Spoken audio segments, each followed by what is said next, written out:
Je sens un corps s'enfoncer dans mon lit, des mains qui me caressent de partout. Ils me pénètrent. Il y a ses enfants dans le salon, il y a ma mère dans la chambre à côté. Je me disais, putain, mais si tu cries, ça part en drame familial. Tu tais, tu laisses les choses se faire. Je pleure et je me rends compte, en fait, de ce qui vient de se passer. C'était dingue, c'était affreux, abominable. Je m'appelle Selena, j'ai 27 ans et aujourd'hui, je viens vous raconter mon histoire. J'ai vécu beaucoup d'événements traumatisants, dont beaucoup d'inceste et beaucoup de viols et d'agressions sexuelles de la part de pas mal de personnes.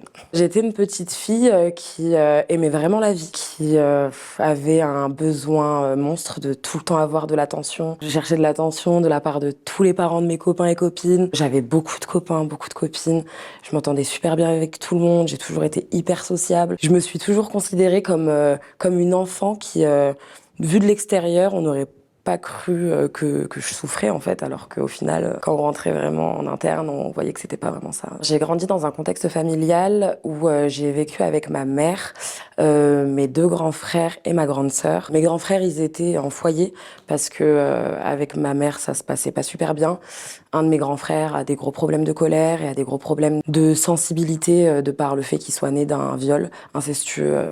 Pour mon autre frère, c'est un, un garçon qui a toujours eu un caractère narcissique, qui a toujours eu le besoin de tout contrôler, de contrôler ses sœurs, de contrôler sa mère, de contrôler toute la famille. Et vu de l'extérieur, on aurait pu croire que c'était quelqu'un de super, parce que quand on le rencontrait dans la rue, c'était le caïd dans le quartier, c'était la meilleure personne, les gens ils l'adoraient, les mères de famille du quartier, elles étaient super contentes de l'avoir comme ami de leur fils, alors qu'au final c'était pas vraiment ça. Donc moi à la maison, c'est vrai que j'ai commencé à sortir très jeune. J'ai évité le domicile familial au maximum. Avec ma sœur, on s'est super bien entendu très jeune, mais c'est vrai que elle c'était pareil. Dès qu'elle a compris comment ça se passait vraiment en interne à la maison, elle a commencé ses fugues, elle a commencé à partir. Elle est venue à Paris, je crois, elle avait 18 ans. Elle avait rien, pas un sou dans les poches. Elle a pris juste une valise. Elle a dit c'est fini, je retourne plus jamais là-bas. Donc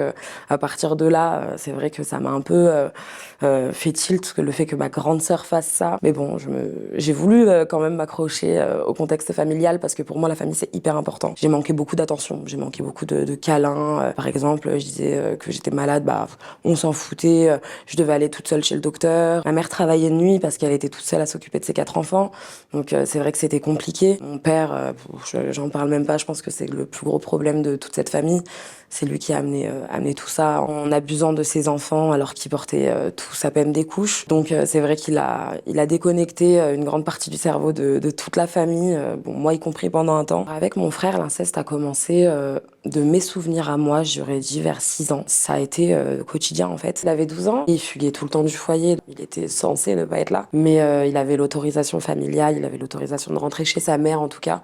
Et ça c'était sa seule autorisation qu'il avait, donc il en profitait. Il savait très bien que ma mère n'était pas là, que mon grand frère n'était pas là, que ma sœur était quasiment jamais là. C'est un garçon qui a eu des gros problèmes très jeune de sexualité. Il était en cours, il se masturbait en classe. Ses profs, du coup, bah, en parlaient à ma mère. Ma mère lui trouvait tout le temps toutes les excuses du monde en disant il se cherchait, que c'était un jeune. Alors qu'au final, en fait, elle savait très bien ce qui se passait. Je sais pas exactement comment.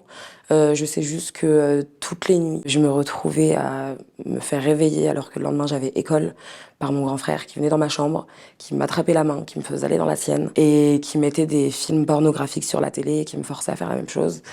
Donc c'est vrai que quand t'es jeune, tu comprends pas vraiment ce qui se passe. Je voulais pas, donc il voyait que je le voulais pas parce que j'évitais au maximum de laisser entrer son pénis dans ma bouche, par exemple. Et du coup, pour pouvoir libérer l'accès, il était obligé de mettre son pouce dans ma bouche pour ouvrir au maximum ma bouche et que ça puisse rentrer. Très tôt, il a commencé à me faire frotter son sexe contre mon sexe à moi. Plus tard, j'ai appris que c'était à 3 ans que ça a commencé.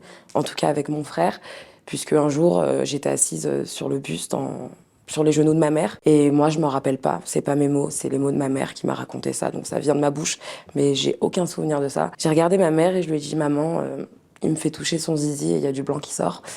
Donc du coup à partir de là, c'est vrai que elle a su et elle a cru qu'en le frappant et en demandant à mon plus grand frère de le tabasser, ça allait régler les histoires. Mais au final, ça a juste déclenché, je pense, une frustration en lui encore plus grande. Et il s'est juste dit, bah super, j'ai été grillée une fois, donc maintenant je reprends le contrôle et plus jamais elle parlera parce qu'à partir de là, ça a été du chantage tous les jours, quoi.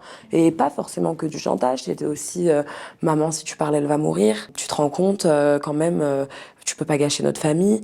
Et en plus, je suis sûre que t'aimes ça au final parce que je vois que ça te fait du bien. T'aimes bien les bonbons, toi? Non, je vais t'acheter des bonbons demain, t'inquiète pas. Et vu que moi, bah, à la maison, on avait une situation précaire, à l'école, tous les jeunes, ils arrivaient avec plein de sachets de bonbons de la boulangerie, des pains au chocolat et tout. Moi, j'arrivais à chaque fois, j'avais rien. Donc, bah, en fait, j'étais contente de me dire, dans tout ça, je vais avoir un réconfort, ça va être mes bonbons demain à l'école, que je vais pouvoir partager avec les gens et ça va me faire encore plus d'amis et ça va être encore mieux pour moi et je vais passer du super bon temps en cours. Donc voilà, ça a été un cercle vicieux pendant des années et des années, quoi. J'étais un peu perturbée par rapport à tout ce qui se passait avec mon frère parce que je savais au fond de moi que c'était pas normal. Mais le problème, c'est que ma meilleure amie d'enfance a subi la même chose avec son frère. Et en fait, on a le même âge, on est né à 2 semaines d'écart, on était super copines. Moi, je dormais souvent chez elle et elle dormait aussi souvent chez moi. Et c'est vrai qu'en fait, très tôt, elle m'a raconté ce qui arrivait avec son frère. Et du coup, moi, je me confiais à elle par rapport à mon frère. Et on savait que c'était pas normal, mais comme en fait, la seule personne à qui on se confiait, elle vivait la même chose, on commence à se dire, bah peut-être que c'est pareil partout. Donc en fait, on se laissait faire et puis en plus, on vivait ça. Donc elle comme moi avec notre voisin, avec notre gardien d'immeuble, avec en fait tout homme qui avait envie d'abuser sexuellement d'une gamine parce que c'est un pédophile, il faisait ça quoi. Pédophile ou pas, parce qu'il y en a qui avaient le même âge que nous, mais en tout cas, tout détraqué qui passait notre chemin, ils voyaient qu'on était des bonnes cibles parce qu'on était gentils, on était souriantes et on avait aussi beaucoup besoin d'attention. Donc on était tout le temps là à demander des câlins, des bisous, des choses comme ça et malheureusement, ils en ont profité. Jusqu'à mes 14 ans à peu près où il a rencontré une femme. Il a fait 5 magnifiques enfants à ma belle-sœur qui du coup bah en fait a pu me libérer de lui à ce moment-là parce que il était plus là, du coup, enfin, il était moins là, parce qu'il se prenait quand même souvent la tête avec elle, donc souvent il revenait à la maison. Donc le fait que ma belle-sœur l'emmène loin, ça m'a permis de me sentir libre pendant quelques années. Donc c'est là où ma mémoire traumatique a commencé à revenir. Après, j'ai toujours eu certains flashs et je l'ai toujours su au fond de moi. Ce qui s'est passé, ça a toujours été le cas. Mais je pense que inconsciemment mon cerveau m'a protégée et en fait, j'ai fait un déni sur ce qui s'est passé. Donc j'en ai parlé à peu près à mes 14 ans. Donc c'est vrai que j'en parlais très jeune, très tôt et hyper naturellement. Je pouvais regarder mes copines et leur dire ah bah hier avec mon frère on était là, il m'a fait ça, ça, ça. Il m'a frotté, il m'a fait le sucer, il m'a doigté. Et en fait bah les gens ils se disaient juste elle est bizarre en fait en parlant de ça, de son frère. Enfin au final en fait c'est moi qui passais pour la fille bizarre. Quand je suis rentrée au collège, c'est vrai que ça a été très compliqué pour moi parce que mon corps a commencé à me parler. Moi, je me rendais pas forcément compte que c'était mal, mais j'ai commencé à m'arracher les cheveux.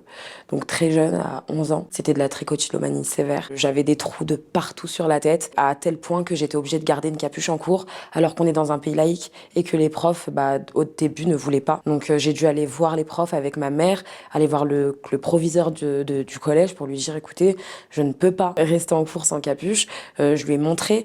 Je me rappelle, enfin, je me rappellerai toute ma vie, je me suis mise à pleurer et je lui disais, je suis une fille et je vais ressembler à un garçon. Bah, ils vont se moquer de moi. En plus, le collège, c'est une période hyper dure, donc j'ai subi de l'harcèlement, un truc de malade.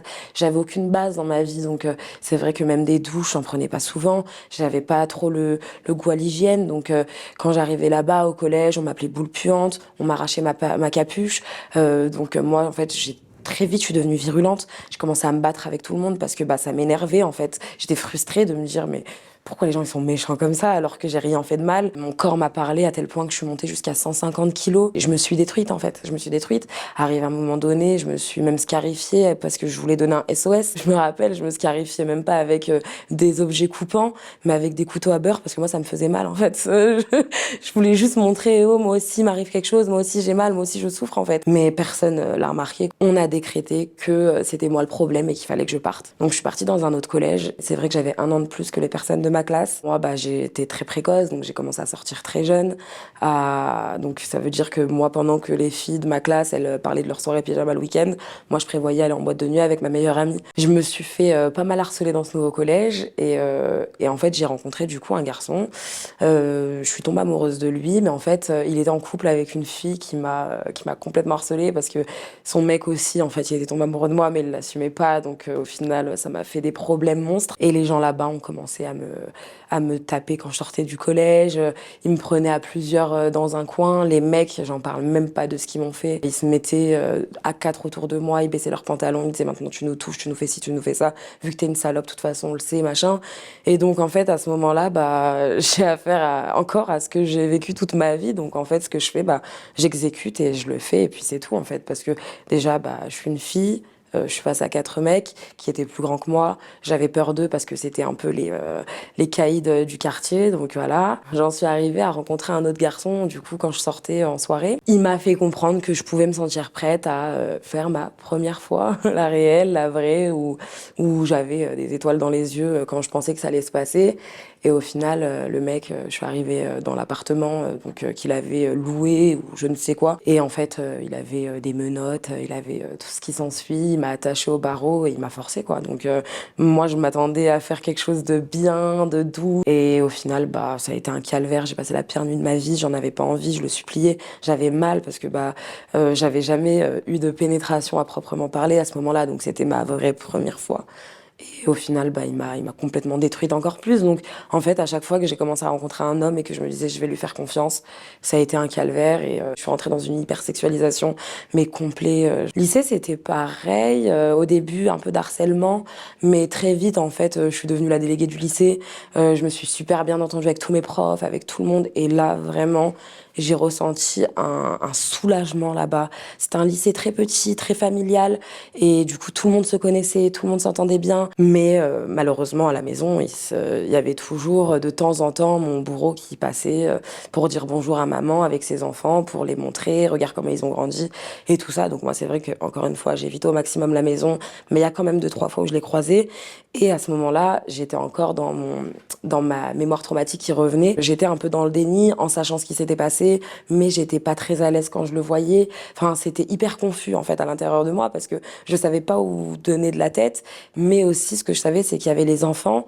Et plus je grandissais, plus je commençais à m'inquiéter. Arrive le moment où j'ai 17 ans, je rencontre un garçon, donc à l'époque du lycée. Il était en BTS, en alternance. Moi, j'étais du coup élève. Petit à petit crescendo, on s'est super bien entendu, ça s'est super bien passé avec ce mec.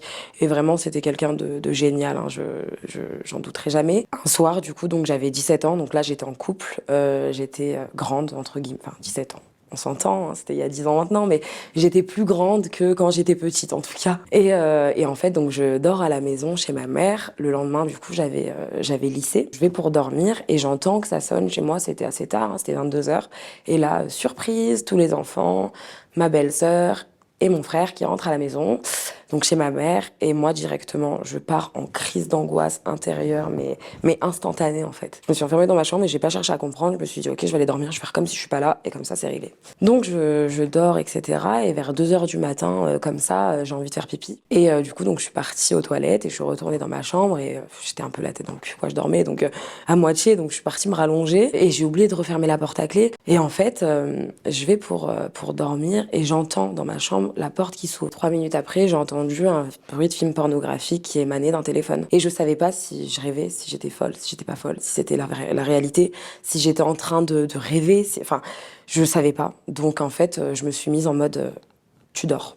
Je me suis forcée à dormir. Je dormais pas du tout. 30 secondes, 1 minute après, je sais pas trop. Je sens un corps s'enfoncer dans mon lit et je sens en fait des mains qui me caressent de partout quoi. Et du coup donc en fait à ce moment-là il me met des doigts directement, il les glisse et il essaye de mettre son corps sur moi. À ce moment-là, il y a ses enfants dans le salon. Il y a ma mère dans la chambre à côté qui travaillait pas à ce moment-là. Il y avait mon grand frère aussi qui travaillait pas, qui était dans la chambre d'à côté. Et en fait, je me disais, putain, mais si tu cries, ça part en drame familial. Ça allait trop loin et moi, c'était quelque chose qui me dépassait et j'arrivais pas à trouver de solution qui pouvait m'aller. Donc je me suis juste dit, bah tu laisses les choses se faire en fait. Donc c'est ce que j'ai fait, en essayant au maximum de le pousser, bien évidemment, parce que là je savais que j'en avais pas envie et que c'était pas comme quand j'étais petite. Donc j'avais beau le pousser, même si j'étais très grosse, il a essayé de me pénétrer, je pense à ce moment-là, mais il a pas réussi en fait. Vu que j'étais trop grosse, il a juste pénétré mes cuisses. Il a éjaculé, il est parti. Donc moi, je dormais du coup en tenue de chambre, robe blanche, sans sous-vêtements. J'étais pieds nus. À l'époque, je portais des perruques. J'ai pris ma perruque dans ma main, tellement que j'étais énervée. Une fois qu'il est retourné dans le salon, je suis allée voir ma mère. Je lui ai dit, c'est la maison du diable en fait chez toi. Et je suis partie en pleine nuit à 2 heures du matin, à pied, donc à 30 minutes à peu près, chez mon copain de l'époque du coup. Où là, je l'ai appelé quand j'étais en bas, je lui ai dit, descends, faut que je te raconte quelque chose. Donc il est descendu, je lui ai tout raconté. Et là, il m'a dit, mais c'est pas normal en fait ce que t'es en train de me raconter, c'est grave, Selena. Je savais qu'il y avait quelque chose comme ça, mais pas autant. Il faut que tu portes plainte. Donc il me dit ça. À ce moment-là, pour moi, c'est hors de question que je dépose plainte. J'ai peur de la police, j'ai peur de ma mère, j'ai peur de mon frère, de ce qu'il apprend, ce qui s'est passé. Enfin, c'est hors de question, j'y pense même pas. Donc le lendemain, j'envoie juste un message à ma secrétaire de direction avec qui je m'entendais super bien et je lui dis je me suis fait agresser sexuellement cette nuit, je pourrais pas venir en cours demain. Donc au final, j'y suis quand même allée parce que en fait, c'était ma safe place, je me sentais bien là-bas. Il y avait mes profs d'amour que j'allais retrouver, j'étais hyper forte en plus parce qu'ils m'ont aidée. Là où au collège, j'ai échoué parce que on m'a abandonnée, on m'a délaissée, on m'a dit débrouille-toi, t'es une cassos et tu t'en sortiras jamais. Dans mon lycée, mais ça a été l'inverse, c'était on te pousse, j'étais la première de ma classe, et parce que j'avais des facilités en fait, et c'est juste que je les ai jamais utilisées avant. Donc j'avais envie d'aller là-bas, j'avais envie d'y aller, donc j'y suis allée. Pareil, en fait, ma secrétaire de direction, je lui ai dit ça tellement naturellement qu'elle a pas jugé bon d'en parler autour d'elle. Ça, je l'ai su il y a pas si longtemps, parce que elle pensait que je mentais, que je voulais juste pas aller en cours en fait. De là, j'ai commencé à traîner avec d'autres personnes, et en fait. J'en ai parlé à la mère d'une amie à moi. Elle m'a pris comme sa fille tout de suite. Et elle m'a dit, mais Selena, c'est tellement grave ce que tu me racontes, tu te rends pas compte. Il faut absolument que tu te détaches de tout ce qui peut te faire peur et tu portes plainte en fait. Même si tu prends le risque de tout perdre, et ben tu seras jamais seule, donc tu déposes plainte. Et non, à ce moment-là, ça m'a pas suffi. Ma nièce arrive à un moment donné. Je l'ai gardée un week-end, donc sa fille à lui. Et elle est venue me voir et elle m'a dit, Tata, je m'arrache les cheveux. Elle avait quoi? Elle avait 7 ans. C'était, ouais, 6 ans, 7 ans, dans ces eaux-là. Mon monde, il s'est écroulé, en fait, tout de suite. Je me suis dit, mais c'est pas possible. Donc là, en fait, je me suis mise en mode, ok, t'existes plus. Pense à tes neveux et nièces. Qu'est-ce qui est le mieux à faire, en fait? J'en parle à la mère de ma copine, qui me dit, écoute, Selena, là, c'est grave.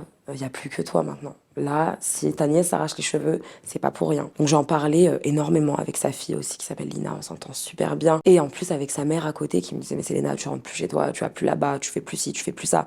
Et je me sentais en fait écoutée, épaulée, entourée. Mais j'arrivais pas. J'arrivais pas parce que je pensais à ma mère, je pensais à qu'est-ce qu'elle pourrait dire, qu'est-ce qu'elle pourrait faire. J'ai commencé à avoir des grosses craintes. Ma mère est quand même assez fragile. J'ai commencé à boire encore plus parce que sortir tous les week-ends, ça amène à boire énormément d'alcool. Donc je buvais tout le temps. Et là, en fait, là où ça a commencé à me faire peur, et j'ai eu peur pour moi, c'est que quand je buvais, je commençais à devenir hyper émotive et dangereuse en fait avec moi-même. J'ai conduit dans des états, mais en fait à me mettre en danger, et je mettais la vie des personnes avec moi parce qu'en fait je pense qu'inconsciemment j'avais juste envie d'en finir en fait, et je me disais s'il m'arrive un accident, mais tant mieux en fait, parce que là ça faisait trop à porter sur mes épaules et j'avais pas de, en fait j'avais aucune personne autour de moi, dans ma famille, personnellement, qui me disait Selena, je te prends par la main, on va faire quelque chose. J'en pleurais, mais tous les jours de ma vie, et je me disais, allez, ça y est, faut que ça s'arrête, faut que ça cesse. Et petit à petit, toute cette joie de vivre que j'avais en moi, ce soleil que j'étais, hein, c'est comme ça qu'on m'appelait, il a commencé à devenir nuageux, jusqu'à avoir que des orages. Et en fait, à avoir des pensées noires, mais tous les jours. Je me réveillais le matin, je me disais, je sais pas, je peux pas ne pas me réveiller en fait, parce que j'avais peur en fait de faire des TS, des choses comme ça. J'avais peur de prendre des médicaments, j'avais peur de me couper la tête, j'avais peur de sauter par la fenêtre, j'avais peur d'avoir mal en fait. Depuis que j'ai 16 ans, je suis responsable de séjours adaptés. En fait, ça consiste à emmener des personnes en situation de handicap en vacances, donc l'été, l'hiver, parfois pendant les vacances scolaires, à l'année, peu importe. Du coup, on a un accompagnement quotidien, on est là 24 heures sur 24 avec eux. Je vis en les voyant sourire et je pense que c'est ce qui m'a aussi aidé d'une certaine manière. Ils sont plus heureux que nous, ils vivent, ils croquent la vie à pleines dents, ils sourient tout le temps, ils rigolent tout le temps. Et là, on les a l'été, l'hiver, donc c'est côté vacances, donc c'est cool, c'est sympa, on va à la plage, on va à la montagne, on fait des spas, on fait des sorties, des activités. Moi, c'est vrai que mes neveux et nièces, ça a toujours été la prunelle de mes yeux. Et en fait, je les faisais venir parce que j'avais de la place. Et en fait, en 2019, je pars en séjour adapté. J'étais à Martigues, vers Marseille. J'avais un camping, 2 mobil-homes. Il n'y avait que 7 vacanciers. 5. J'avais 2 mobil-homes de 7 places. Donc j'avais de la place pour toute la smala. Pour faire plaisir à tout le monde, j'ai fait venir donc mon animatrice à moi, c'était ma mère. Mon animateur, c'était mon oncle. Donc, de base, on était tous les 3 pour travailler. Mais j'ai fait venir ma sœur, ma cousine, donc la fille de mon oncle, et mes neveux et nièces. Parce que je voulais absolument qu'ils profitent de la mer. Et en fait, à ce moment-là, mon frère, enfin, ce qu'il en reste. Et j'aime pas trop l'appeler mon frère, donc je pense que je vais commencer à l'appeler l'autre. C'est mieux. Il vient avec donc ses enfants et sa copine. Il vient, il fait l'apéro avec mon oncle et avec mon frère le plus grand, l'aîné, mon oncle et l'autre. Ils sont partis prendre de la coke, ils se sont complètement défoncé la gueule. Donc du coup, ma mère vient me voir dans la soirée. Elle me dit, écoute, ton frère, il est complètement défoncé. Il peut pas prendre le volant parce que il y a Zou qui est enceinte jusqu'au cou. Je fais pas confiance qu'il rentre avec. Moi, j'ai peur pour elle et pour la petite. Donc, est-ce que ça te dérange qu'il dorme ici? J'accepte à certaines conditions. Il y avait un mobil-home homme. Donc, il y avait mon oncle avec les vacanciers hommes. Moi, de mon côté, j'avais ma mère, donc mon animatrice, ma sœur qui était avec moi et mes vacancières femmes. C'est hors de question qu'il y ait un garçon dans le mobil-home fille. Donc, il dort là-bas et sinon, il dort pas là. Elle me dit ok, il y a pas de souci, etc. Donc moi, je prends les 2 filles. Dormir avec mes nièces, ça me fait plaisir. Donc on va pour aller se coucher. On rigole entre nous, etc. À ce moment-là, Amina a super mal. Elle se lève pendant la nuit. Elle pleure, elle pleure, elle pleure. Et ma belle-sœur demande à, du coup, l'autre de venir dans la chambre pour s'occuper de sa fille. En fait, moi, une fois que je me suis enfermée dans ma chambre, j'arrivais même pas à ressortir. En fait, j'étais tétanisée, donc j'avais même pas envie d'aller voir ce qui se passait. J'avais demandé à ma mère pour moi elle gérer. Je commence à paniquer. Je me dis non, non, non, mais il faut pas qu'il vienne dans ma chambre. Je commence à faire des plans dans ma tête, en fait. Je me dis, il faut que je ferme la porte. Donc j'envoie un message à Lina. Et je lui dis, Lina, tu dors, c'est urgent. Réponds, s'il te plaît, machin. Elle me répond pas. Du coup, je cache mon portable sous mon oreiller pour qu'il croie que je dors. Donc il va du côté de ma nièce. Du coup, il la prend dans ses bras, il lui masse un peu le ventre, etc. Il fait semblant, en fait. Donc, la petite, en fait, elle avait peut-être besoin d'un câlin, elle s'endort au bout de quelques minutes. Donc moi, je continue à faire semblant de dormir dans mon lit, voilà. Donc je suis tournée à ce moment-là, je suis pas face aux petites. J'entends qu'ils s'avancent vers moi et c'est petit quoi, donc dans tous les cas, cette phase elle a duré un quart de seconde quoi. Et je me dis non, non, non, c'est pas possible. Et en fait là, je pars en crise de panique totale. C'est compliqué quand même de se dire que là, ça va potentiellement se repasser. Alors que déjà la dernière fois, t'as un peu évincé ça de ton esprit pour éviter de trop en souffrir, etc. Mais tu sais que c'est grave quoi ce qui se passe. Et je me dis en fait, je suis folle, il se passe rien du tout. T'es complètement starbée. En fait, t'as tout inventé dans ta tête. Et vraiment, moi, je me suis persuadée de ça, mais je savais inconsciemment que c'était pas le cas. Il vient, il se pose à côté de moi, il me met un doigt, il arrive à m'écarter mes cuisses, et là, pour la première fois, il me pénètre. Avec ses filles à côté dans le lit. Quelle folie. Mais quelle folie. T'imagines la scène d'horreur que les filles peuvent avoir rien que si elles ouvrent les yeux? C'est hors de question. Je les protégerai jusqu'à la fin, quitte à en souffrir toute ma vie, c'est comme ça. Donc, je laisse les choses, entre guillemets, se faire. Là, je commence à pleurer. Je pleure et je me rends compte, en fait, de ce qui vient de se passer. Et je me dis, non, mais c'est pas possible, putain, ça s'arrête quand, en fait? Et donc, il part de la chambre. Et donc là, je continue à pleurer, j'envoie un message à ma mère. C'était aux alentours de 3-4 heures du matin. Je lui dis, maman, tu dors, c'est urgent, viens s'il te plaît. Parce que vu qu'il était parti, je me suis dit, il faut qu'elle vienne, quoi. Et peut-être que s'il voit ma mère venir, il va comprendre, je sais pas, il va réaliser que c'est pas normal ce qu'il a fait, putain, je suis ta sœur. Donc j'écris à ma mère, qui ne vient pas, qui ne répond pas parce qu'elle dormait. Du coup, donc j'écris à Lina, je la harcèle, elle répond pas non plus. J'avais l'impression d'être en prison. J'avais l'impression que là, j'étais dans un cube à étouffer parce qu'en plein été, 40 degrés dans un mobil-home, il n'y a pas la clim. Je me suis laissée, entre guillemets, mourir dans cette chambre à ce moment-là et être dépassée quoi, par ce qui se passait. Mais je me suis dit, il faut que tu dormes en fait, il faut que tu te rendormes parce que là, c'est le seul truc qui va pouvoir t'aider parce que je partais en crise d'angoisse. Ah, bah alors là, mes cheveux, ils ont, je pense, jamais autant ramassé de ma vie. Je me suis fait un trou qui partait de là jusque là, même des endroits que avant, pour moi, ils n'étaient pas accessibles parce que ça me faisait mal. Là, j'ai tout dégommé. Et tout ça en l'espace de même pas 15 minutes, puisque 15 minutes après, il est revenu dans ma chambre. Et là, en fait, j'étais, du coup, allongée face à lui, et j'avais les yeux ouverts. Et c'était la première fois de ma vie entière que pendant une agression, ce qui se passait, c'est qu'il me voyait. Généralement, quand j'étais petite, il mettait la couette sur ma tête. Quand j'étais un peu plus grande, dans tous les cas, j'étais trop basse parce que je lui faisais des fellations. Donc, il voyait pas ma tête. Il se mettait au-dessus pour pas que son visage... Ça a toujours été comme ça. Mais là, le fait de le voir droit dans les yeux, ça m'a procuré, je sais pas, un truc en moi. Et j'ai essayé de le pousser, en fait. Et là, je me suis débattue. Je lui demande d'arrêter, en pleurant. Je lui dis, il y a des filles. Je lui parle en chuchotant, il y a des filles, il y a des filles. S'il te plaît, arrête, s'il te plaît, arrête. Mais en fait, il me dit juste, chut, chut, s'il te plaît, chut.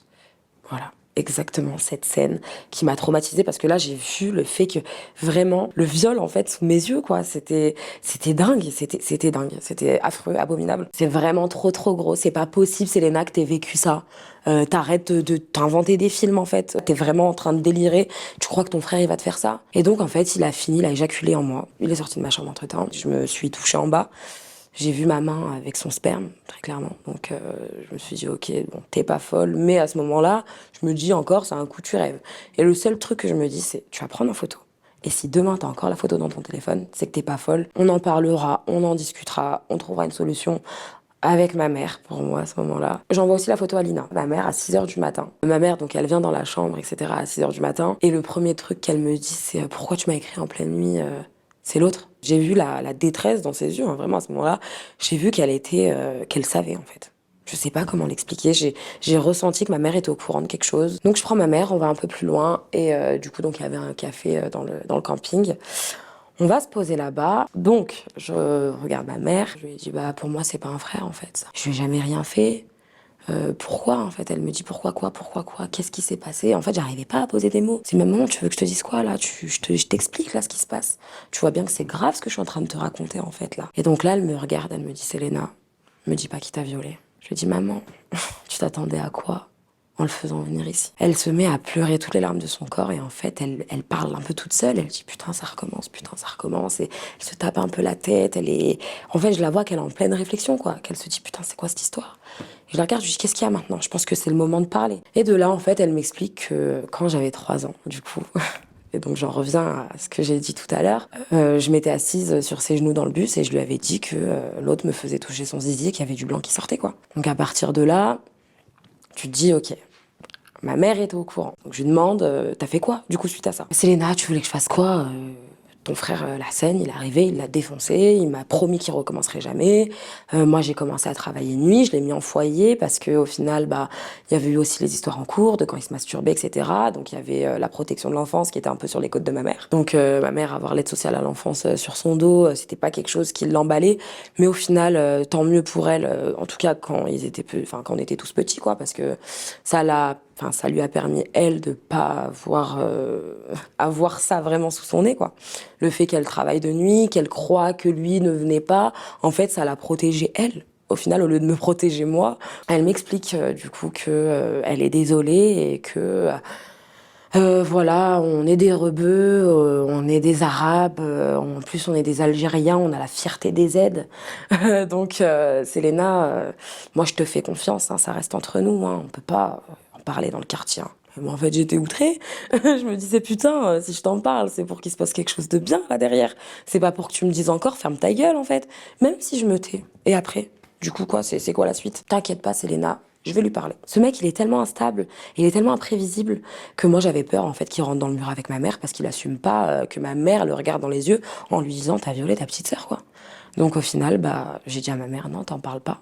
Elle m'a dit ok si j'en parle pas t'en parles pas. J'en ai pas parlé pendant quelques semaines. J'en ai parlé du coup à Lina qui était déjà au courant, c'était trop tard. Je vois ses messages déjà. Elle m'appelle en pleurant, elle me dit « Selena, t'es sérieuse là? C'est quoi là ce que tu m'as envoyé cette nuit? Dis-moi pas que c'est ce que je pense. C'est pas possible, la dernière fois que ça t'est arrivé, c'était il y a 4 ans. On pensait que c'était derrière toi. Tu sais ce qu'il te reste à faire maintenant? » Je dis « Mais Lina, il me reste rien du tout à faire, c'est mort. En gros, je t'en parle à toi parce que t'es mon amie et que j'ai besoin d'en parler, j'ai besoin de me confier. Tu veux que j'en parle à qui? Je t'en parle à toi, mais je te demande de rien dire. » Donc elle ne dit rien. Elle en parle quand même à sa mère. Donc sa mère qui, quand je rentre, me tape un peu sur les doigts en me disant « Mais c'est bon, ta mère, j'en ai marre !» J'ai fini par vouloir me faire opérer d'une sleeve en fait, parce que bon, 150 kilos, ça commence à m'emmerder de sortir en boîte et d'entendre des gens me dire « Oh, regardez, il y a la grosse !» En plus, la grosse sous perruque. Donc franchement, j'avais tout ce qu'il fallait pour être le pitre de la soirée et de me faire insulter et descendre et rabaisser. Et je me suis dit « Putain, j'ai 21 ans, j'aimerais bien changer, quoi, j'aimerais bien maigrir. » Et j'ai trouvé un chir qui a été OK pour m'opérer, mais qui m'a dit pour ça, faut que tu vois un psy. Donc ça, c'était en septembre, donc un mois après mon dernier viol. Je suis dans la salle, hein, mais avec le psy. C'est la première fois de ma vie que je me retrouve face à un psy. En fait, on discute, on discute, on discute. Et de là, je lui dis rapidement que je m'arrache les cheveux depuis que je suis petite, que je fais des cauchemars tous les jours, que j'ai des flashbacks bizarres qui me reviennent. Et du coup, donc, je regarde le psy et je lui dis, bah écoutez, il y a un mois, j'étais en séjour et que bah, mon frère est venu dans ma chambre pendant que je dormais. Il y avait ses filles dans le lit et qui m'a violée. J'ai vu son air vraiment... Et c'est pas un air je te crois pas. C'est un air écoute Selena, je suis soumis au secret professionnel, donc ce que tu me dis ici, ça reste ici. Je suis aussi soumis à la protection de l'enfance. Et ça, moi, c'est mon rôle et je suis obligée de faire un signalement. Donc en fait, il en a parlé donc à la protection de l'enfance et à la police. Les semaines passent, etc. Et j'ai un appel du poste de police, en gros, qui me disent que ils veulent m'entendre dans le cadre d'une affaire où je suis témoin. Donc du coup, je vais voir la flic. La flic qui était super gentille. Franchement, bon, elle m'a posé des questions assez crues. Elle m'a poussé dans mes retranchements au maximum. Je lui raconte tout avec supplément photo. Avec supplément photo que j'avais prise. Que moi, mon but, c'est pas de déposer plainte parce que on est des rebeux et ça se fait pas. La flic me dit que c'est hors de question que on s'arrête juste à un témoignage et que j'allais déposer plainte. Je prendrais pas le risque que ma mère, elle m'engueule. En fait, moi, à ce moment-là, j'habite encore chez ma mère. Et puis même, en fait, je sais pas si j'étais prête aussi intérieurement à prendre tout ça en pleine face, parce que dans tous les cas, c'est toute ta vie qui te revient dessus, parce que dans tous les cas, j'ai parlé de tout depuis que je suis petite. Et de là, elle m'a dit, en fait, à quel point j'étais forte, à quel point elle était choquée. Et surtout à quel point elle me croyait. Et elle m'a dit, Selena, c'est hors de question en fait. Donc je lui ai envoyé les photos. J'ai accepté de déposer plainte à la fin de cet échange avec elle parce qu'elle m'a boostée au max en fait. Franchement, j'étais boostée, j'étais en mode, ok, elle m'a donné la force dont j'avais besoin. Et je pense qu'en vrai, il mérite d'avoir une justice quoi. Et en fait, avant de rentrer, la flic me dit, écoute Selena, je sais, j'ai très bien compris à quel point t'as pas envie que ta mère soit au courant. Mais je suis vraiment, vraiment désolée. Elle va être efforcée de l'être. Parce que déjà, la plupart des faits qui se sont passés, j'étais mineure, j'habitais chez elle, et en plus de ça, parce qu'elle est témoin. En fait, c'est un des seuls témoins, entre guillemets, qu'on a dans cette affaire, donc c'est obligatoire que ta mère soit entendue. Je prends mon courage à deux mains, je rentre à la maison, et là, comme je t'ai dit, boosté au max, je vais voir ma mère, je lui dis, écoute maman, faut que je te parle. J'ai dû voir un psy. Ah, c'est cool, même moi, j'ai jamais vu de psy de ma vie, alors c'est comment, et tout machin, enfin vraiment, genre, détaché complet, hein. Je lui dis, bah...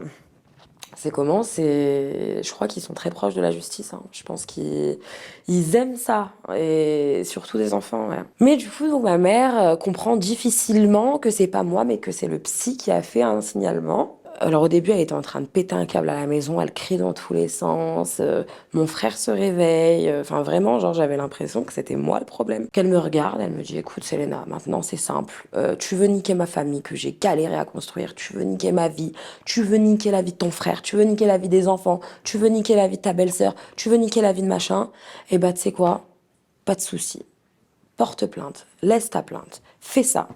Mais par contre, moi, c'est hors de question que je vois mes 2 enfants l'un en face de l'autre dans un tribunal. Donc, avant que ça se passe, crois-moi, je me serais déjà suicidée. Moi qui avais trop peur de ça depuis le début de ma vie, en fait, en général, j'avais peur aussi. Je me disais, si ma mère, elle se suicide, je vais dormir où? Je vais vivre où? Enfin, je peux pas commencer la vie d'adulte comme ça, en fait. Donc, en fait, je me suis sentie obligée. En fait, juste obligée de retirer ma plainte. Je vais voir ma mère le soir. Je lui dis, écoute, j'ai bien réfléchi. Ce que tu me demandes, c'est gros. C'est lourd, ça me fait mal. Mais t'es ma mère et mon rôle, c'est de te protéger. Ma mère, ni une ni deux, elle a sauté sur l'occasion au lieu de me dire non, Selena, c'est à moi de te protéger. C'est pas l'inverse. Ok, bah t'as raison, ma fille, c'est vrai que moi, c'est dur, là, ce que tu m'as dit depuis tout à l'heure, j'arrête pas d'y penser, je me demande comment je vais mourir. Et donc, moi, je lui dis, écoute, maman, je te suis. T'as quoi comme idée là en tête? Parce que maintenant, malheureusement pour nous, les flics ont dans leurs mains les photos. Ils ont du coup toute ma déposition. Ils savent que je ne mens pas. Donc on fait comment? En fait, concrètement, dis-moi, c'est quoi ton projet là pour qu'on puisse retourner la donne et qu'il n'accepte pas ma plainte? On en arrive à ma mère qui me regarde, qui dit, ok, j'ai une idée.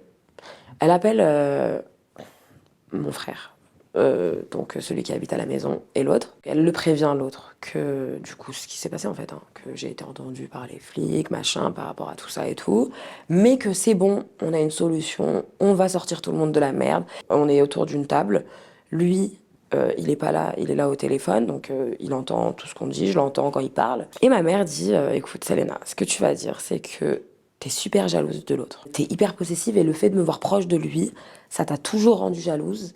Et comme t'es jalouse de lui, t'as envie de le mettre dans la merde. Mais ça a toujours été comme ça. Depuis petite, tu l'accusais au magasin de voler. Vraiment des trucs lunaires qui n'existaient dans aucun monde, hein. Que vraiment, moi, je passais pour la grosse peste à la mort. Que je l'aime, non, je l'aime en vrai. Mais c'est juste que je suis jalouse. Peut-être que c'est moi, en fait, au final, j'ai des sentiments pour lui. C'est de la folie, c'est de la folie, c'est de la folie, c'est de la folie. On était tous au commissariat, en fait. Il y avait ma mère, mon frère et moi, pas l'autre. Et en fait, ils entendent ma mère en première. Et quand la flic la prend de court en lui disant ça, justement, et cette histoire de photo, Madame Benamara, c'est quoi ça? Qu'est-ce qu'on en fait? Votre fille, elle a mis quoi? Elle a mis de la glu sur ses mains et elle a fait semblant aussi. Et ben ma mère, en fait, elle l'a regardée, elle lui a dit, ah mais vous parlez de Selena? Ma fille qui est tombée enceinte déjà 4 fois alors qu'elle avait même pas 16 ans. Ma fille qui a avorté à 5, 6 reprises. Ma fille qui a connu des mecs alors qu'elle avait même pas 13 ans. Et en fait, elle a sorti des trucs de malade sur moi. Moi, je vais vous dire la vérité. Au camping, elle avait un copain. Son copain, il l'a largué. Donc en fait, elle a pris cette photo. Et c'est pour ça que cette photo, elle est dans son téléphone. La flic, elle l'a regardée, elle lui a dit, vous êtes tellement folle. Donc là, je me retrouve dans la salle d'interrogatoire avec la flic, qui me regarde et qui me dit, Selena, là, franchement, je sais que ta mère me ment droit dans les yeux. Je sais qu'elle te fait passer toi pour la menteuse. Et je peux pas entendre ça parce que t'as trop souffert. Et si tu le fais pas maintenant, Selena, tu regretteras plus tard. Je te le promets, croisant mon expérience. Bah là, j'avais honte, en fait. Donc j'étais comme ça, bras croisés. Et je la regardais pas. Je disais, non, mais j'ai menti. Non, mais j'ai menti. Bah, j'ai des sentiments pour mon frère, ça se voit pas. Non, mais je l'aime en fait. Je suis jalouse de lui. J'étais bloquée, j'avais tout le reste, la pression familiale. J'avais trop de choses autour de moi et dans ma tête. Et en fait, là, je me sentais débordée. Donc la flic me regarde, elle me dit, écoute, Selena, voilà, y a pas de souci, tu me dis ça. Je retire ta plainte. Malheureusement, nous, on va continuer l'enquête. Mais une fois que on n'aura plus rien à explorer, on va arriver face à un mur. On sera obligé de classer sans suite. Je suis partie du commissariat en pleurant. Voilà, je suis rentrée chez moi. Avec ma mère, on n'a plus parlé de ça pendant quelques mois. Ma belle-sœur appelle ma mère. Elle appelle ma mère en lui disant c'est quoi cette histoire-là? Il est convoqué chez les flics. À ce qui paraît pour attouchement sur sa sœur. C'est quoi ce bordel? Pourquoi Selena elle a dit ça? Ça va pas la tête ou quoi? Enfin, vraiment, elle s'énerve. Donc moi, elle m'envoie des messages. À cette époque-là, on se parlait très bien, quoi. Enfin, on s'était sur les réseaux. Elle me dit, Selena, c'est quoi cette histoire, machin et tout. Non, mais t'inquiète pas, c'est moi, Zou, laisse tomber, j'ai plané, c'est de la merde, en gros. Zap, cette histoire. Fallait que je me fasse absolument opérer de ma sleeve. Je sais pas pourquoi les enquêteurs, ils m'ont saoulé, ils sont partis aussi loin. Laisse tomber plaque, y a rien de réel. T'inquiète pas, ma Zouzou, te casse pas la tête. Fin d'histoire. Ok, ok, bon, bah, si tu le dis, mais c'est bizarre, je comprends pas pourquoi il vient quand même au commissariat pour attouchement. Enfin, vraiment, elle était en mode, ok, bah, d'accord, ton histoire, je l'entends, mais je comprends pas. Bon, bref, moi, dans tous les cas, je pouvais pas lui dire la vérité parce que ma mère, elle voulait pas que je lui dise la vérité à elle. Bah, parce que, bien sûr, elle savait très bien que sinon, elle allait le foutre à la porte. Ma mère pensait ça, en tout cas, à ce moment-là. Le soir même, je lui envoie un message à lui sur son Facebook et je lui ai dit, écoute, je vais annuler la procédure pour maman. Enfin, en gros, je vais y retourner, je vais leur dire de complètement arrêter, là, qu'ils arrêtent de chercher, de fouiller. Et quoi qu'il arrive, je t'en voudrais toute ma vie. Voilà. C'est pour maman, c'est pas pour toi, c'est que pour elle, mais je t'en voudrais. Donc il me répond un message du genre pardonne-moi, Nena, c'est mon surnom, Nena. Quoi que tu fasses, t'as pas à t'en vouloir, machin. Je lui dis bah en fait c'est pas pour toi, tu sais qu'il y en a eu d'autres. Donc moi je lui dis ça à l'écrit. Il me répond, comment ça, quoi, la mec, ça va pas se passer comme ça. Je lui réponds, mais gros, t'es en train de vouloir me défendre de viol, sachant que toi-même, t'es le principal bourreau dans cette affaire. Genre, si tu m'avais pas fait tout ça, peut-être que moi, j'aurais pas été aussi à l'aise avec le fait de laisser les gens de me prendre mon consentement, en fait. Mais non, vu que j'ai connu ça quoi, depuis que j'étais bébé, bah pour moi, c'était la normalité de la vie, en fait. Donc, t'es un peu culotté. Donc, je lui tourne ça de manière un peu plus, un peu plus coupée, hein, sans lui faire une grande phrase, parce que à cette époque-là, je parlais vraiment pas avec lui. 2020. Classement sans suite, du coup, de ma plainte. La vie suit son cours, on avance, etc. Et vient Noël, donc de 2021, du coup, fin d'année. Mais comme ma nièce est née le 25 décembre, en même temps, on profite, on fait Noël pour les enfants. Moi, c'est vrai qu'on n'a jamais vraiment fêté Noël à proprement parler. On a toujours fait un repas, etc., des choses comme ça. C'était à Paris, du coup, bah, chez ma sœur qui habitait à Agnières. Donc, j'ai dit à ma mère, c'est hors de question que je vienne à Paris, s'il te plaît, maman, réveille-toi. Bon, là, c'est bon. En fait, on pouvait en parler maintenant avec. On n'en parlait plus, on n'en avait plus jamais reparlé de cette histoire. Mais là, elle me dit, en gros, il y aura ton frère, il y aura les enfants, il y aura Zou. Je te demande d'être là et de pas me prendre la tête, c'est bon, casse pas la tête. Tu peux, ça reste ton frère. Il t'aime, quoi qu'il arrive. Donc je lui envoie un message à lui en cachette et je lui dis tu vas me donner de l'argent pour que je me prenne un hôtel parce que maman elle me force à venir mais c'est hors de question que je dorme sous le même toit que toi, faut pas délirer non plus. Donc quand j'arrive à la gare de Lyon, il vient me chercher, donc j'étais avec ma mère, donc c'est lui qui vient nous chercher déjà. Et donc moi je me pose derrière dans la voiture, je le calcule pas. Il me glisse de l'argent en cachette, hein, puisqu'il y avait sa copine à côté, donc fallait pas qu'elle le voie. La soirée se passe, ma mère nous force à prendre des super photos. Donc on a des petites photos tous ensemble, hein, comme si on était la famille la plus aimante et qui, qui vivent la parfaite vie, alors que c'est entièrement faux. Ce soir-là, moi je dors à l'hôtel. Le lendemain, donc moi je veux rentrer à Lyon parce que c'est bon, en fait je resterai pas tout le week-end. Donc là c'était le samedi, c'est bon, j'en ai marre. J'ai envie de rentrer chez moi, j'ai pas envie de rester une nuit de plus, donc c'est bon, je rentre. Je demande à ma belle-sœur si elle peut me déposer à la gare. Elle me dit oui, parce que je voulais pas que ce soit lui. Et en fait, sur la route, elle m'explique que ça fait des années qu'elle s'est mise avec l'autre. Et que depuis qu'elle s'est mise avec, eh ben, elle subit des viols, en fait, quotidiens. Qu'elle en souffre énormément.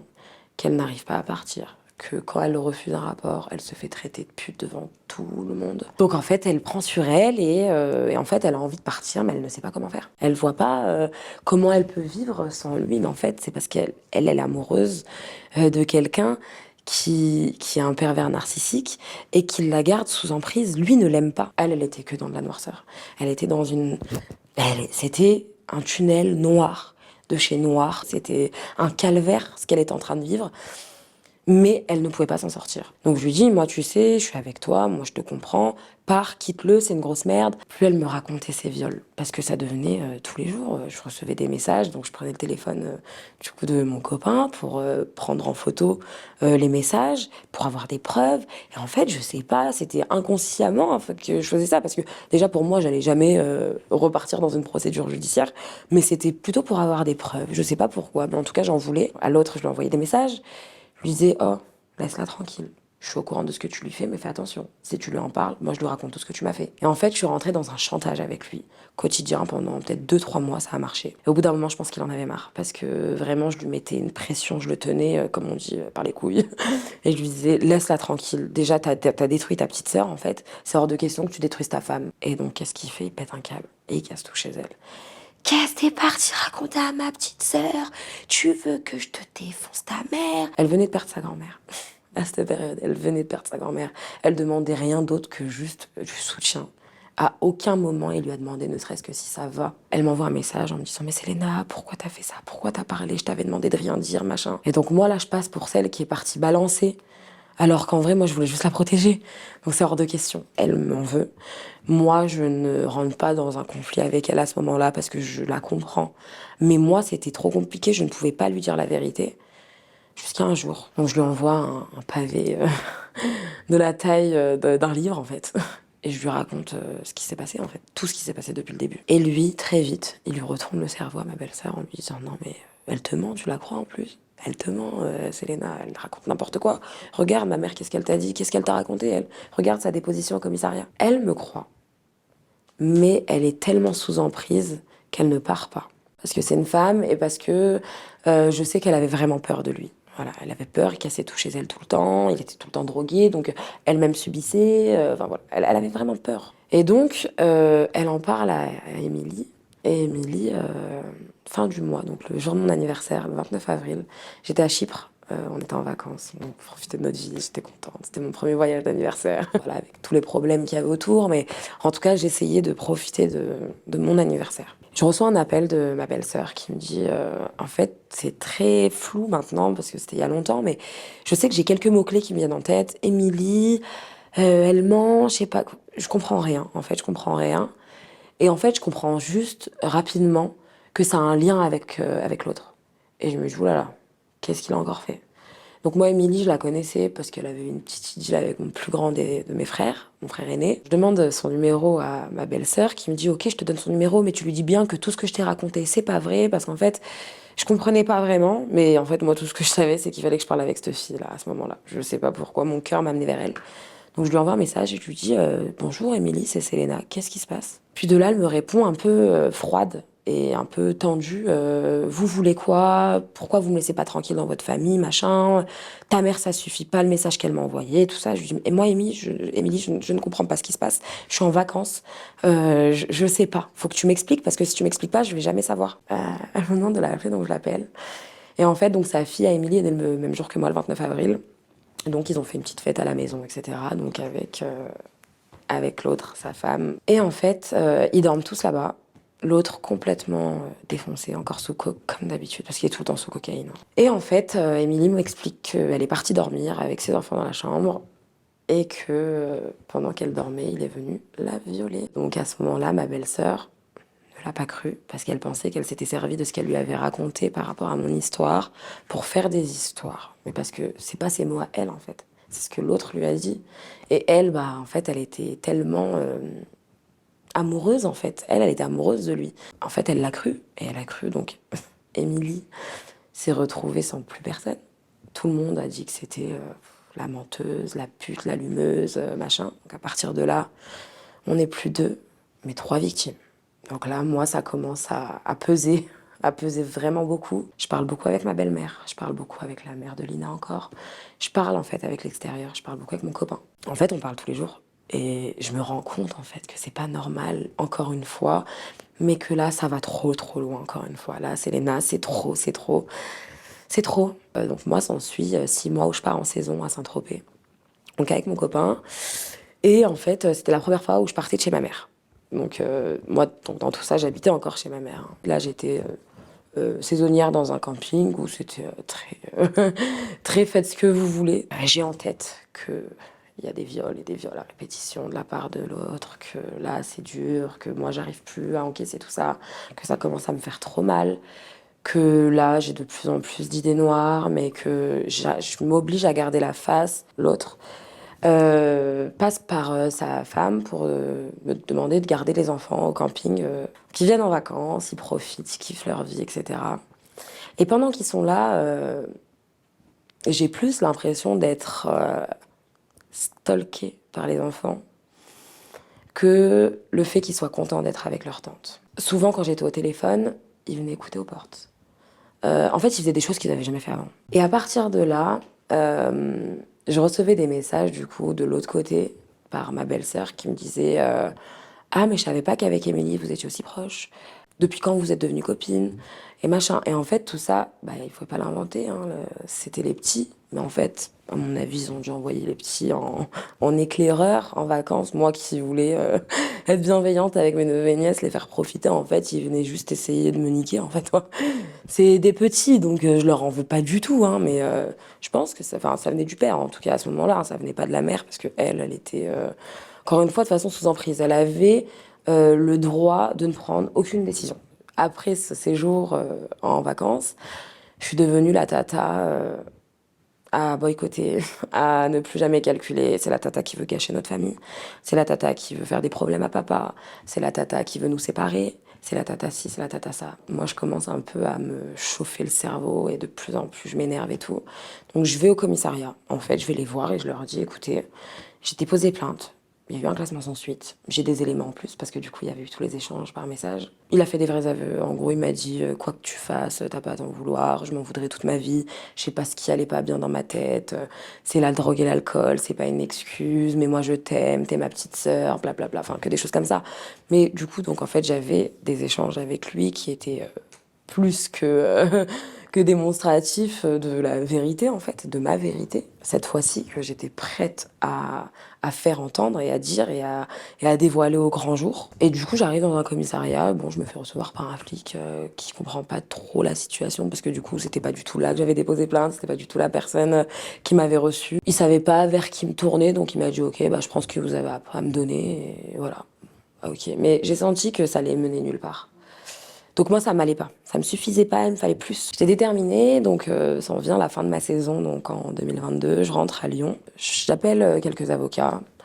Je tombe sur un. En fait, parce que de base, je voulais juste des conseils, en fait, juridique. Qu'est-ce que je peux faire avec toute cette situation? Et donc l'avocat m'explique que j'ai recours, moi, si je veux, donc à la plainte avec constitution de partie civile auprès du doyen des juges d'instruction, qui m'explique que c'est un truc, une procédure qui est hyper longue, hyper pesante, mais que ça valait peut-être le coup, mais que pour ça, il fallait quand même que j'ai des témoignages de ma famille qui affirment avoir menti lors de leur première déposition et qui sont prêts à revenir dessus. Donc moi, pendant tout ce temps-là, en fait, de reconstruction entre moi et moi-même, après, du coup, les premières enquêtes de la part de la police, j'en parlais à ma mère quand même, de temps en temps en tout cas, et petit à petit beaucoup plus quand j'ai appris qu'il avait violé d'autres personnes. Je me dis maman là c'est bon, c'est pas normal, ça commence à me saouler, là je peux plus, dans pas longtemps je vais craquer, faut qu'il paye, ton fils il est malade, faut qu'il aille à l'hôpital,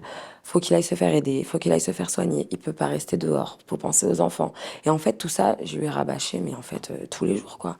Et elle entendait pas. Donc en fait on finissait par se prendre la tête tout le temps, tout le temps, tout le temps avec ma mère. Notre relation elle est devenue hyper conflictuelle, on n'arrivait plus à se parler, on n'arrivait plus à s'entendre parce que je me suis libérée de ses chaînes. Pour moi, quand je lui en ai parlé, je pensais qu'elle allait me sauver. Et quand je lui en ai parlé, elle l'a sauvé lui. Alors que c'était moi qui devais être sauvée. Donc en fait, il y avait tout qui se mélangeait. Et de là, quand je repense à ma nièce qui s'arrache les cheveux, à tous les viols qu'il a refait sur d'autres personnes, petit à petit, crescendo, je commence à en parler sur les réseaux. Donc mais c'est rien du tout, hein. J'ai pas d'abonnés, j'ai rien. Mais moi, c'était ma façon de me libérer, en fait, de libérer ma parole à ce moment-là. Et j'ai fait un TikTok qui a fait plus d'1 million de vues. Où je parlais de ça justement. Et l'autre, il est rentré dans une matrix où en fait il s'est dit ok, maintenant elle veut la guerre, elle l'aura. Donc il commence à dire à tout le monde que je veux me faire de l'argent sur ses côtes, que c'est entièrement faux, qu'il m'a rien fait en gros, que c'est faux, etc. Dans mon quartier chez ma mère, tout le monde est au courant. Donc ma mère, mon plus grand frère, l'aîné, ils avaient une honte pas possible quand ils sortaient de la maison, juste avec un TikTok. Alors qu'en soi, moi de base, c'était juste pour lui faire fermer sa bouche. En fait, il me saoulait trop, il parlait trop mal. En plus, ma mère, je voyais qu'elle prenait trop son parti. Je voyais pas le truc comme ça, mais ça a pris des proportions énormes à ce moment-là. Il a fait un accident de scooter, il a pris un dodane, il allait trop vite, il était sous drogue. Et en fait, à ce moment-là, il a dit, ok, donc sa femme est arrivée. Ok, tu m'entends. Alors là, on va dire que c'est elle, qu'il y a 3 mecs qui sont venus, qui ont dit c'est de la part de Selena, que machin. Vraiment, le mec, il partait dans un délire. Mais en fait, ben, personne n'y a cru, hein. La plainte a été prise, ils l'ont entendu, il n'y a jamais eu de suite, j'ai jamais été... Et donc, en fait, ma mère, ce qui a commencé à vraiment m'énerver, c'est qu'elle m'envoie un message un jour, qu'elle me dit, mais t'es sérieuse? Je pensais pas que t'irais jusque-là, t'as voulu tuer ton frère? Quoi? Donc là, t'es en train de croire ce qu'il t'a raconté. Et donc en fait, elle s'est tellement énervée contre moi qu'elle m'a bloquée et qu'elle l'a gardée sur Snap. Elle m'a fait croire qu'elle nous bloquait tous les deux. Elle m'a dit, c'est bon, j'en ai marre de vos histoires. Comme si j'avais voulu quelque chose de tout ça, mais ma foi. J'en ai marre de vos histoires, moi ça me dépasse, démerdez-vous entre vous, je vous bloque tous les deux. Mais je savais qu'elle allait jamais laisser son fils. Donc en fait, j'ai piraté le compte Snap de ma mère et j'ai vu qu'en fait, elle lui parlait tous les jours. Pendant que moi, j'étais dans ses bloqués, elle parlait tous les jours avec mon frère. C'était trop une dinguerie pour moi à ce moment-là de voir ça. Et donc, le fait de rentrer chez ma mère après ma saison, après que j'ai vécu pendant 6 mois seule, entre guillemets, donc c'était la première fois que je partais de chez elle, et je me suis sentie tellement libre. Putain, c'était impossible pour moi de retourner chez elle. Et je l'ai su que c'était impossible. Comment? Parce qu'en fait, je suis rentrée donc chez ma mère le premier soir, le soir de mon rendez-vous chez l'avocat. Je suis rentrée donc chez ma mère le premier soir, le soir de mon rendez-vous chez l'avocat. Et donc j'ai des idées plein la tête encore une fois et tout, et je me mets à la fenêtre au 4e étage, donc je m'assois d'une manière hyper dangereuse, comme je me suis jamais assise, surtout que je suis quand même assez forte. Je m'assois et je regarde le vide. Et en fait, je me parle toute seule et je me dis, je saute pas, je saute pas. Et j'ai fait ça pendant bien 30 minutes. Et au bout d'un moment, j'ai tapé sur Internet, idée noire, que faire. Donc je suis tombée sur le 3114, le numéro d'aide pour les personnes qui ont des idées noires, qui ont des pensées suicidaires, etc. Et donc je suis tombée sur une femme qui m'a littéralement sauvé la vie, hein, parce que si j'étais tombée sur une personne qui ne m'avait pas écoutée, je pense que ça aurait été le coup de massue, ça aurait été la fois de trop, et là j'aurais peut-être sauté. Mais je suis tombée sur une personne, mais putain, mais adorable. J'aurais tellement aimé la prendre dans mes bras et lui dire merci, mais c'était pas possible, c'était à travers un téléphone. Donc normalement, elle m'a expliqué qu'ils ont un temps à respecter, mais elle m'a dit sors de question, là on va parler jusqu'à ce que tu aies plus besoin de parler. Donc elle m'explique que si possible, enfin si moi je le veux surtout, elle pouvait m'emmener le SAMU qui vient me chercher, l'ambulance, et qui m'emmène me reposer quelques jours à l'hôpital. Donc en parallèle, mon copain du coup avec qui on est revenu de saison, qui lui est pas rentré dormir chez lui, moi je rentrais dormir chez moi, il savait mon état d'esprit à ce moment-là, que ça allait être compliqué, et comme je lui ai pas répondu pendant peut-être 40 minutes, il s'est grave inquiété, donc il a débarqué en même temps que les pompiers. Donc il a dit aux pompiers c'est bon, vous inquiétez pas, je la gère. Donc les pompiers sont partis, je suis partie avec lui du coup chez ses parents. Et de là, s'en est suivi, bah écoute, Selena, donc je me parle à moi-même, tu ne pourras plus retourner là-bas. Mais donc je dors où? Donc je rentre de saison, donc j'ai pas de travail, j'ai pas d'argent parce que j'ai bien claqué là-bas, c'était à Saint-Tropez, donc j'ai bien profité. Bah mon copain, il a des parents quand même, donc c'était compliqué. Mon copain aussi qui est issu à moitié d'une famille rebeu, qui a, envers et contre tous, imposé ma présence parce que sinon bah, je dormais dans la rue en fait. J'avais ma voiture, moi c'est ce que je comptais faire, donc à ce moment-là j'ai vécu avec les colis alimentaires parce que je rentrais que très tard chez mon copain, donc toute la journée j'allais dans des refuges pour sans-abri en fait.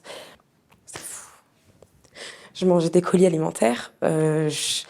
Je rentrais chez moi. Enfin, j'avais plus de chez moi en fait. Je rentrais chez mon copain très tard la nuit. Je me cachais pour aller aux toilettes parce que j'étais super gênée. Il connaissait pas ma vie. Il savait pas pourquoi je débarquais comme ça. Ça faisait que quelques mois qu'on était ensemble. C'était quelques mois qui ont été hyper durs. Jusqu'à ce que justement j'en parle beaucoup avec la maman de mon copain qui m'a tout de suite. Elle m'a sauvé la vie. Franchement, elle m'a sauvé la vie. Je fais une pause. Elle m'a dit des phrases et des mots que j'ai jamais eu avant. Elle m'a conseillé, elle m'a épaulée, elle m'a éduquée, elle m'a prise comme si j'étais sa fille, sans aucune différence. Avec ses 2 enfants, elle m'a soutenue, elle m'a épaulée, elle n'a pas jugé surtout. Et autour de moi, en fait, les personnes à qui j'en parlais, il y avait beaucoup de jugement. Oh, ta mère ci, ta mère ça, mais en fait, j'avais pas forcément besoin d'entendre ça. J'avais besoin d'entendre, malgré tout, ta mère, elle t'aime. Malgré tout, ta mère, c'est pas qu'elle t'en veut, c'est qu'elle est dépassée. Malgré tout, c'est que ta mère, elle a elle aussi ses problèmes. Voilà. En fait, j'avais besoin d'entendre ce genre de phrases. Et je l'ai jamais dit à personne que je voulais entendre ça. Et naturellement, c'est venu de la maman, du coup, de mon copain. Donc, je suis restée pendant quelques mois là-bas. J'ai pris mon appartement, du coup, après que j'ai eu mes 3 fiches de paye.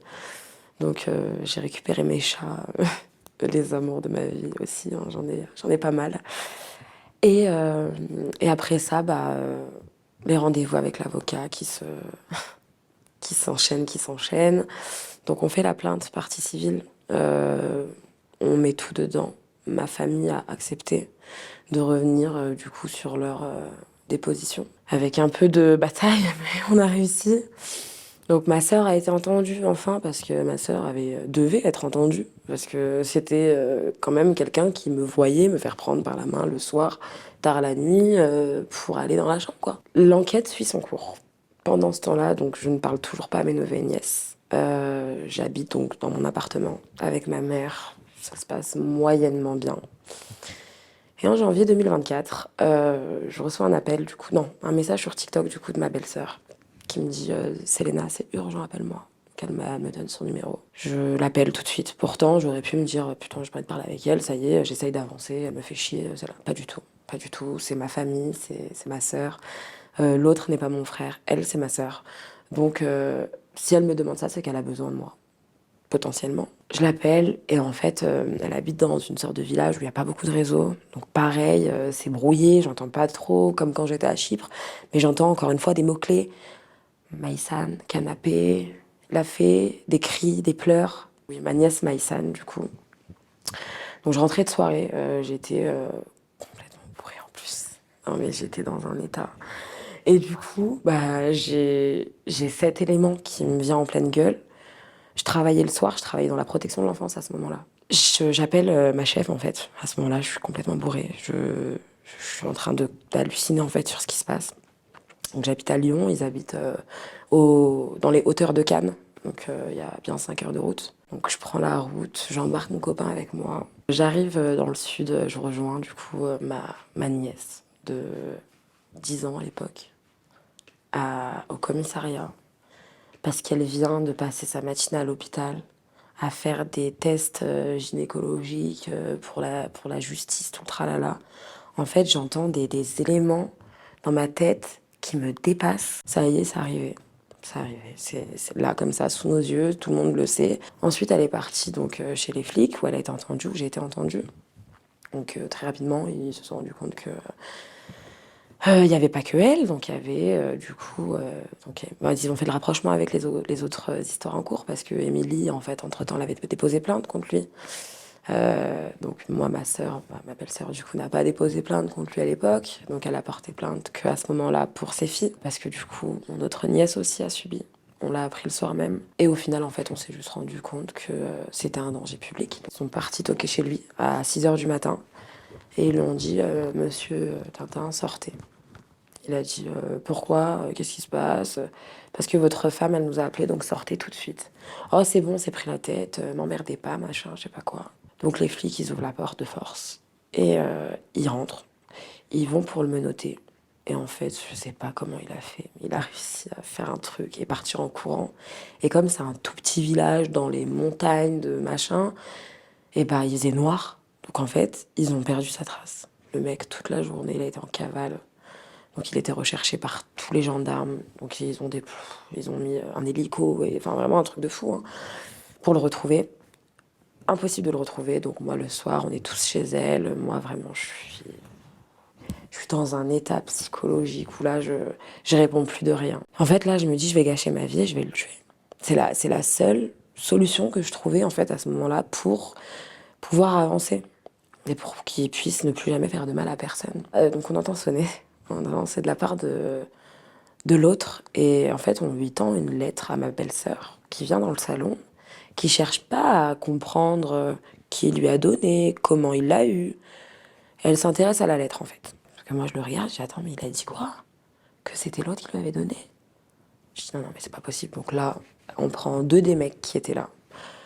Mon copain et moi, on part en courant. Bah, en fait, on le suit. Ce mec-là, là, qui nous a rapporté une lettre de nulle part, comme si on était dans un film, il nous dépose ça comme si c'était le coursier.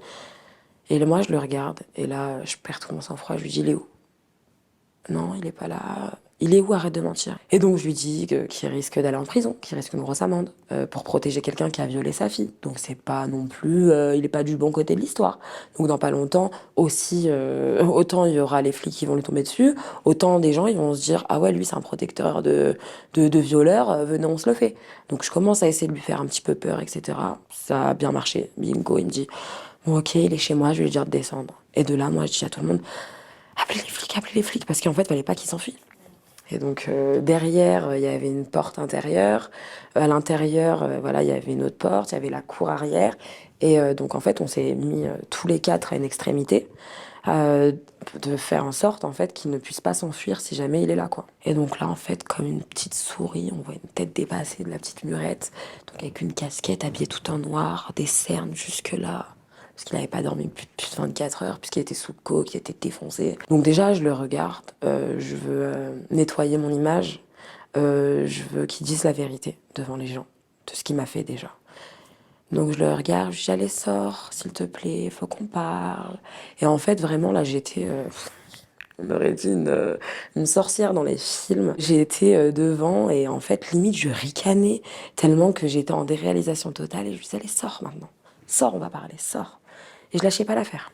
Il voulait pas sortir. Au bout d'un moment, il daigne lever sa tête et je le regarde. Je lui dis, du coup, moi j'ai menti. Moi, tu m'as rien fait. Et en fait, j'avais du coup tout le village, hein, parce que c'était le spectacle de l'année. Non, j'ai jamais dit que t'étais une menteuse. Dis-le plus fort, je lui disais. Dis-le plus fort que je suis pas une menteuse. Parce que moi, j'avais besoin d'entendre ça. Moi, j'avais besoin de ça pour pouvoir avancer et me guérir en tant que femme. Parce que là, j'étais en train de m'oublier. Ça passait avant les enfants et c'est normal. Mais je m'oubliais aussi dans l'histoire. Donc là, j'avais l'occasion et l'opportunité de redorer mon image, d'entendre de sa part, de sa bouche, le mal qu'il m'a fait, que j'étais pas folle. En fait, ça m'a permis de m'apaiser. Il m'avoue tout ce qu'il a fait, entre guillemets, sans rentrer dans le détail, etc. Et donc pour moi, ça me suffit pas. Donc moi, je dis non, dis la vérité. Qu'est-ce que tu m'as fait? Qu'est-ce que tu m'as fait? Et donc moi, je pousse le truc à raconter à haute voix ce qu'il m'a fait. Il ne dément pas. Et de là, je le regarde et je lui dis, et ça t'a pas suffi de cacher la vie de ta sœur. Maintenant, c'est la vie de ta fille, la vie de tes filles. Et même la vie de tous tes enfants, là, que t'es en train de gâcher. Mais du coup, donc, lui, je lui demande, ça te suffit pas? Il me dit, moi, j'ai violé ma fille, moi, j'ai violé ma fille. Je lui dis, oui, t'as violé ta fille. T'as même violé tes filles. T'as même violé ta femme. T'as même violé Émilie. Et en fait, là, je lui crache encore une fois tout à la gueule. Donc là, les flics arrivent. Ils le menottent au sol. Et moi, j'ai pas fini, ça me suffit pas. Putain, il m'en fallait encore, en fait. J'étais tellement en train de l'humilier sur la place publique et c'était tout ce qu'il méritait que ça me suffisait pas. Et donc, en fait, il était sur le sol. Moi, j'étais debout devant lui. Je lui prends sa tête, en fait, j'essaye de lui lever sa tête, mais rien que le toucher, j'arrivais pas. Donc au début, j'arrive, après, j'y arrive pas. Et je lui disais, regarde-moi, regarde-moi. Et donc, du coup, je l'ai regardé, je lui ai dit, tu sais quoi, de base, je voulais te tuer. Je l'ai dit devant les gendarmes. Les gendarmes, ils me regardaient, ils me disaient, mademoiselle, doucement. J'ai dit, non, il n'y a pas de doucement. Si vous avez fait votre travail avant, on n'en serait pas là. Donc ils ont rien dit du tout. Ils se sont tus, ils se sont reculés. Voilà. Je lui ai dit, maintenant, tu vas pourrir en prison. Tu te rends compte? Et je lui disais, quelques années avant, quand on avait nos échanges par message, je te disais quoi? Quoi qu'il se passe, je te traquerai, je te lâcherai pas. Et tu tomberas. Et je serai là le jour où tu tomberas en prison. Je serai là aux premières loges. Et j'ai des messages en 2021, 2022, 2023, où je lui disais exactement ça. Je serai là et je lâcherai rien. Je lâcherai rien jusqu'à ce que je sache, en mon âme et conscience, que mes neveux et nièces sont en sécurité. Du coup, le 20 janvier 2024, il est tombé en mandat de dépôt pour mes nièces, du coup, pour l'affaire de mes nièces, de ma belle-sœur et de Émilie.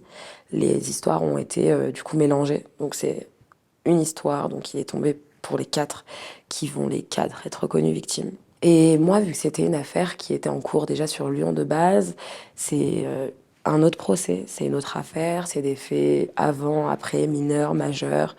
C'est assez mélangé, c'est assez complexe. Donc moi, il est tombé en mandat de dépôt au mois de juin 2024. Donc ça fait plus d'un an du coup qu'il paye pour ce qu'il me fait, enfin ce qu'il m'a fait et ce qu'il continue de me faire, hein, parce que même en étant à distance, il arrive toujours à gâcher la vie de sa famille.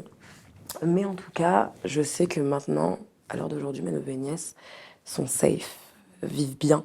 Ils ont un problème, ils peuvent me parler. Notre lien, il est reparti encore mieux qu'avant. Maïsan, donc ma nièce, la grande, où il y a eu l'histoire en flagrant délit, elle se cherche, elle se cherche, mais elle a un suivi psy.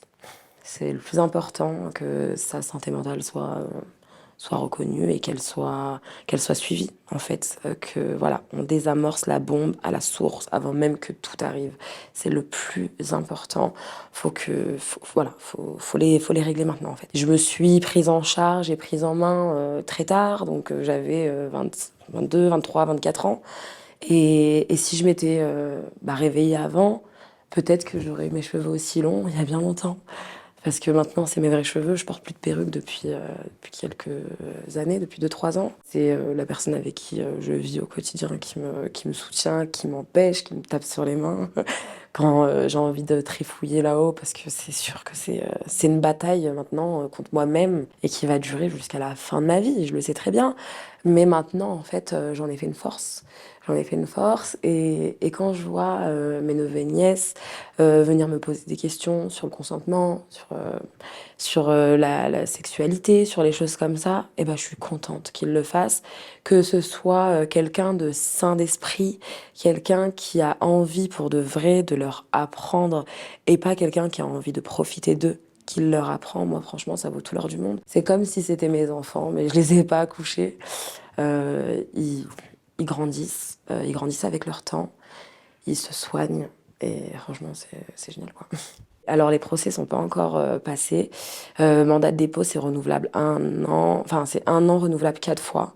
Donc pour moi ou pour l'autre affaire c'est pareil. Donc dans tous les cas moi d'après mon avocat qui part hyper enthousiaste par rapport à cette histoire. Ça sera pour l'année prochaine, on pense, le procès. Pour mes nièces et les autres filles, ça va être aussi normalement au courant l'année prochaine.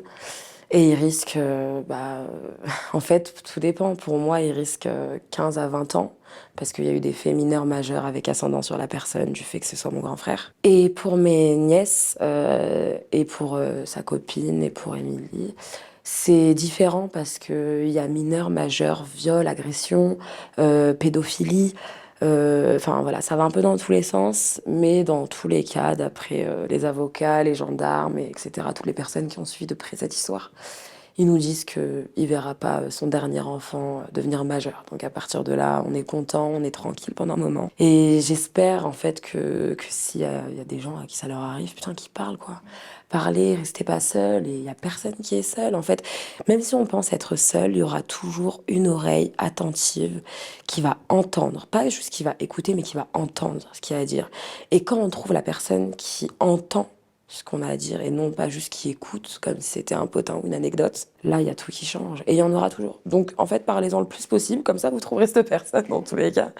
Et franchement s'il y a bien quelque chose à se rappeler de cette histoire, c'est que déjà, c'est pas parce qu'on est de telle origine, de telle confession, de tel machin qu'il faut pas parler, ça veut rien dire. Parlez-en parce que sinon vous allez souffrir toute votre vie et vous serez jamais bien. Ça touche tout le monde. L'inceste, le viol n'a ni couleur, ni origine, ni confession religieuse. C'est juste des personnes qui ont un problème dans leur tête et qui ne se sont pas fait soigner quand ils en avaient besoin, quand ils se sont rendus compte qu'ils avaient un problème. Faut pas se laisser aller, la vie elle est belle, la vie elle vaut la peine d'être vécue, la vie on n'en a qu'une. Je sais que parfois c'est dur, moi pendant un temps je pensais que j'allais jamais, je pensais que j'allais pas attendre 25 ans, j'en ai 27. Donc c'est un bon début et voilà, et si moi franchement j'y suis arrivée, il y a n'importe qui peut y arriver parce que moi j'étais seule face à tout le monde. Et pourtant, bah, je me suis battue, j'ai rien lâché. On peut y arriver, quoi. Donc, faut pas lâcher.